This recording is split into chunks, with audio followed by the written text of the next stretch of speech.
ബൈസരൺ വാലിയിലേക്ക് വിനോദസഞ്ചാരികളെ ആകർഷിച്ചിരുന്നത് അവിടുത്തെ പ്രകൃതി മനോഹാരിത തന്നെയായിരുന്നു. ഇപ്പോൾ പൂർണ്ണമായി ആ മേഖലയിൽ നിന്ന് ജനങ്ങളെ നീക്കിയതോടെ ടൂറിസത്തെ അടക്കം ആശ്രയിച്ചു ജീവിതം മുന്നോട്ട് കൊണ്ടുപോയിരുന്നവർ കടുത്ത പ്രതിസന്ധിയിലായി.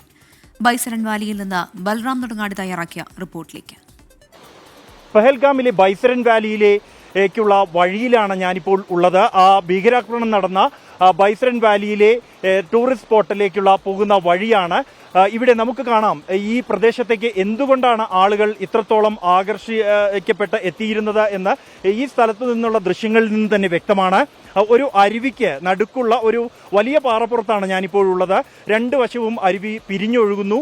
അത് തണുത്തുറഞ്ഞ വെള്ളമാണ്. മുകളിലുള്ള ഹിമാലയൻ പർവ്വത നിരകളിൽ നിന്നുള്ള വെള്ളം അത് ചൂടുതട്ടി ഒഴുകിയെത്തുന്നതാണ്. മുഴുവൻ സമയവും വർഷത്തിൽ ഈ അരുവിയിൽ വെള്ളമുണ്ടാകും. വേനൽക്കാലത്ത് വെള്ളം കൂടുതലായി ഉണ്ടാകും എന്നുള്ളതാണ് ഈ ഒരു അരുവിയിലെ പ്രത്യേകത. രണ്ട് വശത്തുമായാണ് ബൈസരൺ വാലിയിലേക്ക് പോകാനുള്ള വഴികൾ. അത് കുതിരയ്ക്കോ മനുഷ്യന് നടന്നോ മാത്രം പോകാൻ കഴിയുന്ന വഴികളാണ്. രണ്ട് വശവും ചെങ്കുത്തായ മലനിരകൾ. അവിടെ മുഴുവനായും തന്നെ ഉയരത്തിൽ ഉയർന്നു നിൽക്കുന്ന പൈൻമരക്കാടുകളാണ്.